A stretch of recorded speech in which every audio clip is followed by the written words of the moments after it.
Budget मंजूरी के लिए विफाकी काबीना का खुसूसी इजलास आज होगा। इजलास पहर 3 बजे पार्लियामेंट हाउस में होगा। काबीना आइंदा माली साल के लिए बजट तजवीज़ की मंजूरी देगी। काबीना से फाइनेंस बिल की मंजूरी लेकर कौमी असम्बली में बजट पेश किया जाएगा। सरकारी मुलाजमीन की तनख्वाहों और पेंशन में इजाफे से मुतालिक तजावीज़ की हतमी मंजूरी विफाकी काबीना देगी। विफाकी बजट के बाद सूबाई हुकूमतें भी अपने अपने बजट पेश करेंगी।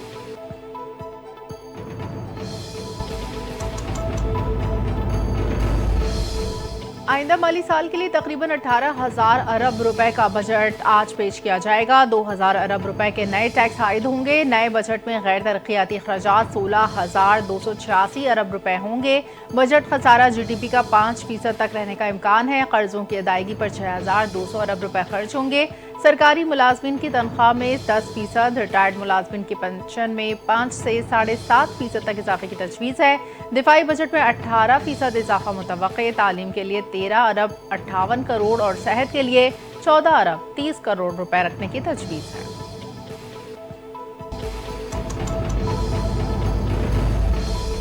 बजट में नॉन फाइलर्स की मुश्किलात में इजाफे का इम्कान। नॉन फाइलर्स पर बैरून मुल्क सफरी पाबंदी आयद करने की तजवीज़। ज़राए के मुताबिक नॉन फाइलर्स के बैंक से 50,000 रुपये निकलवाने पर टैक्स की शरह दुगनी करने की तजवीज़ भी ज़ेर गौर। 50,000 रुपये निकलवाने पर विद होल्डिंग टैक्स 0.6 के बजाय 1.2 किया जाएगा। नॉन फाइलर्स के लिए गाड़ियों और जायदाद की खरीदारी पर पाबंदी बरकरार। नॉन फाइलर्स माली लेन देन की ट्रांजैक्शन भी नहीं कर सकेंगे।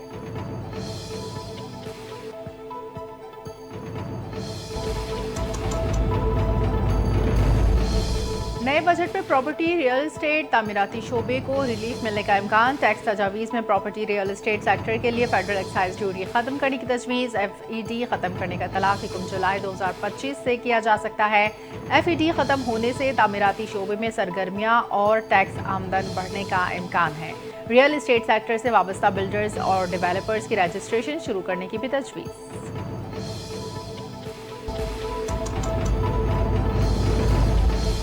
हुकूमत का नेशनल टैरिफ पॉलिसी के तहत पुरानी गाड़ियां सस्ती करने पर गौर। हुकूमत ने IMF को पुरानी गाड़ियों की दरामद पर टैक्सेस कम करने की तजवीज़ दे दी।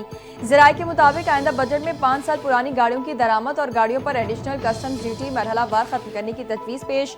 गाड़ियों पर रेगुलेटरी ड्यूटीज़ में भी कमी करने की सिफारिश की गई। पुरानी गाड़ियों पर टैरिफ सालाना 10% कम करने की तजवीज़।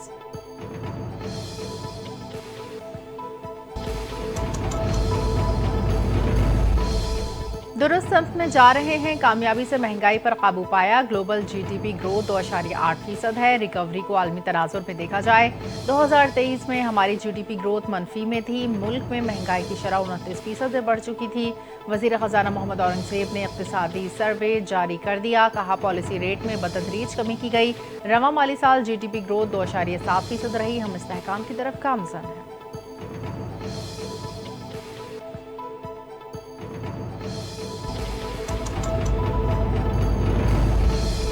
पीपल्स पार्टी का बजट में सरकारी मुलाजमीन की तनख्वाहों और पेंशन में 50% इजाफे का मुतालबा। पीपल्स पार्टी के रहनुमा चौधरी मंजूर अहमद कहते हैं विफाकी हुकूमत मजदूरों की कम अज कम माहाना उजरत 50,000 रुपये मुकर्रर करने का ऐलान करे। EOBI की पेंशन में भी 100% इजाफा किया जाए। रिटायर्ड सनती मुलाजमीन के लिए इलाज की सहूलियात फराहम करने का भी मुतालबा।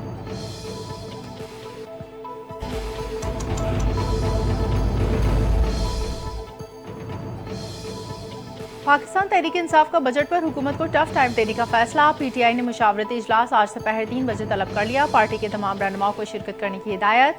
इजलास में पार्लियामेंट के अंदर और बाहर एहतजाज पर गौर किया जाएगा। चेयरमैन PTI बैरिस्टर गौहर ने कहा बजट के खिलाफ अपना भरपूर एहतजाज रिकॉर्ड कराएंगे। बजट में किफायतशारी और महंगाई कंट्रोल करने के लिए कोई मंसूबा नहीं।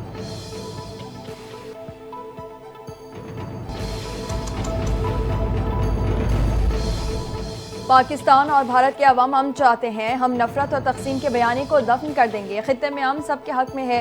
बरतानवी पार्लियामेंट के अरकान को ब्रीफिंग के बाद बिलावल भुट्टो की मीडिया से गुफ्तगू कहते हैं अमन के लिए आवाज़ उठाने वाले ही कामयाब होंगे। भारत अपने अवाम समेत खित्ते को तकसीम करना चाहता है। अमन का पैगाम जीत जाएगा। भारत का जंग का पैगाम हार जाएगा। भारत से गैर मशरूत और जामे मुज़ाकरात चाहते हैं। मसाइल का हल जंग से नहीं मुज़ाकरात से है।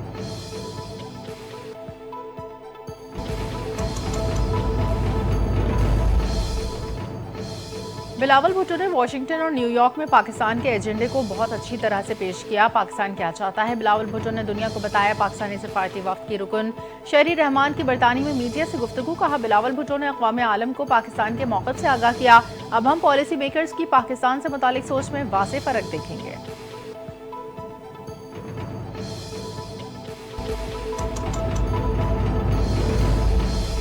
गुज़िश्ता 3 साल में 3 करोड़ लोग खत गुर्बत से नीचे चले गए। आसिफ जरदारी ने कहा था, हम गरीबों के ठंडे चूल्हे जलाने आए थे, लेकिन हमें तो अभी तक कोई चूल्हा चलता नजर नहीं आया। पीटीआई के मरकजी रहनुमा शेख वकास अकरम की गुफ्तगू। कहते हैं, लोग मौशी तौर पर यतीम हो गए हैं। ज़राअत में 13% गिरावट है। 37% लोग ज़राअत से वाबस्ता हैं, लेकिन उनकी कमर तोड़ दी है।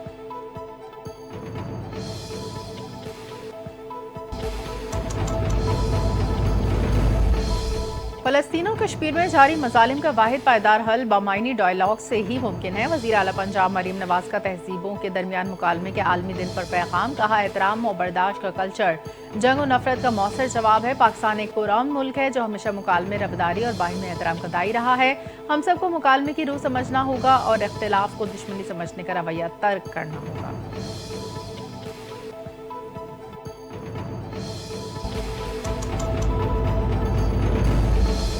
हाजियों की वतन वापसी का ऑपरेशन कल से शुरू होगा। पहली परवाज रात 11:50 पर जद्दा से रवाना होगी। हज परवाज कल सुबह 3 बजे इस्लामाबाद पहुंचेगी। पहली परवाज से मुख्तसर दौरानिया का हज करने वाले 307 हाजी वतन वापस पहुंचेंगे। 11 जून को 8 परवाजें हाजियों को लेकर पाकिस्तान पहुंचेंगी। परवाजें इस्लामाबाद, लाहौर, मुल्तान और कराची आएंगी।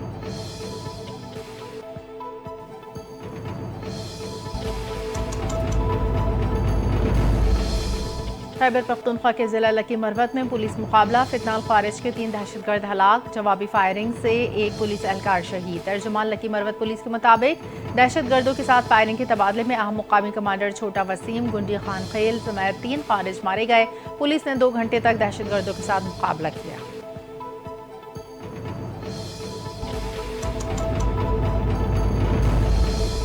ईद उल अजहा पर मुल्क भर में 69,77,000 जानवर कुर्बान किए गए। टेंडर्स एसोसिएशन ने अदाद-ओ-शुमार जारी कर दिया। रवां साल ईद पर 6 लाख से 10 लाख जानवर कम फरोख्त हुए। ईद कुर्बान पर 30 लाख गायें, 34 लाख बकरे, 4 लाख भेड़ें और 1 लाख ऊंट कुर्बान हुए। कुर्बानी के जानवरों की फरोख्त का कल तखमीना 500 अरब से कम है।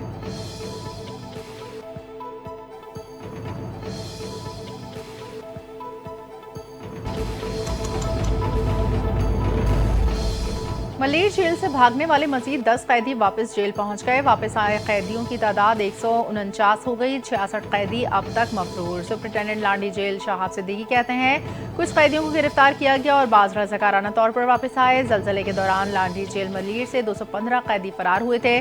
सुपरिटेंडेंट की रिपोर्ट के मुताबिक फायरिंग के वाकयात में 12 कैदी और मुख्तलिफ स्टाफ अरकान जख्मी हुए।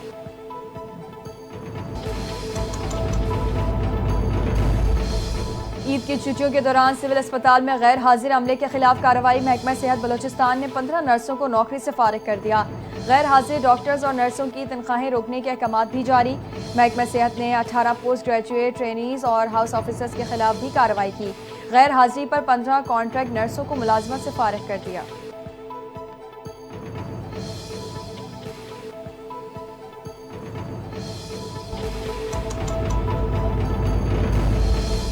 जलालपुर भटिया के करीब मुसाफिर बस बेकाबू होकर दरख्त से टकरा गई। 3 मुसाफिर जाँ बहक, 18 जख्मी। जाँ बहक और जख्मियों का ताल्लुक सिंध से बताया जाता है। हुकाम का कहना है, मुसाफिर बस मुजफ्फरगढ़ से गुजरात जा रही थी। लाशों और जख्मियों को अस्पताल मुंतकिल कर दिया गया।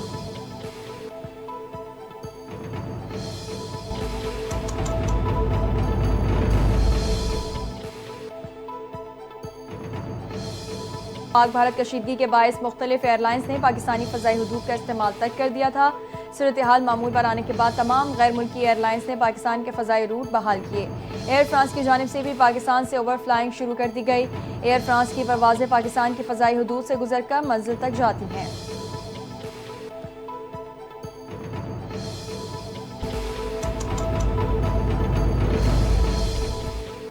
इसराइल की गज़ा में बढ़ती जारियत के खिलाफ दुनिया भर में मुजाहिरे। लंदन में बरतानवी फॉरेन ऑफिस के सामने गज़ा में इसराइली मज़ालिम के खिलाफ मुजाहिरा। मुजाहिरीन ने बरतानिया से इसराइल को असलहे की फराहमी फौरी बंद करने का मुतालबा कर दिया। मुजाहिरीन का कहना था कि फौरी तौर पर गज़ा में खुराक की फराहमी यकीनी बनाने के लिए बरतानिया इक़दाम करे।